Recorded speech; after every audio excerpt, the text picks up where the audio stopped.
खाना खानुभयो? बालेनले गरेको भाषण होइन नि, बालेनले गरेको भाषण हुँदै होइन। उनले वाद गरेका पनि होइनन्, उनले प्रतिवाद गरेका पनि होइनन्, उनले गरेको चाहिँ संवाद। थेसिस एन्टिथेसिस र सिन्थेसिस भनेर कैयन कम्युनिस्टहरूले आफ्नो फिलोसफीमा पढे होलान्। अहिले धेरै वादका कुराहरू गरेर कम्युनिस्टहरू बिग्रे, धेरै प्रतिवादका कुराहरू गरेर अन्य केही कम्युनिस्ट र गैर कम्युनिस्टहरू बिग्रे। यो सेन्टिमेन्ट, यो माहौल, यो मुड बालेनलाई प्रष्ट थाहा छ।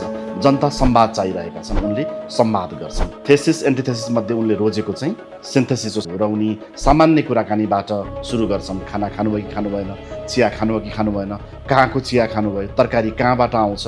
त्यसपछि उनले राष्ट्रियता जोड्छन्। त्यसपछि उनले हाम्रो नेपालमा हुन सक्ने विभिन्न किसिमको सम्भावनाका कुराहरू जोड्छन्। उनी इन्जिनियर थिए, उनले हाइपोथेटिकल कुराहरू गर्न सक्थे। कहिले पनि उनले मोनोरेल बनाउँछु, म सहरमा यो गर्छु ऊ गर्छु भनेर पनि मेयर हुँदा वा मेयर पदमा उठ्दाखेरि पनि त्यो कुरा गरेका होइनन्। र अहिले प्रधानमन्त्रीको उम्मेदवार हुँदा पनि गर्न नसकिने कुरा, आफूले सम्भव नभएको कुराहरू चाहिँ उनले भनेकै छैनन्। बरु उनी खानाको कुरा गर्छन्, उनी तरकारीको कुरा गर्छन्, उनी चियाको कुरा गर्छन् र महत्त्वपूर्ण कुराहरू जनतासँग संवाद गरेर बुझ्छन् पनि र बुझाउँछन् पनि। मैले उनको भाषणलाई भाषण मान्दिनँ, म संवाद मान्छु।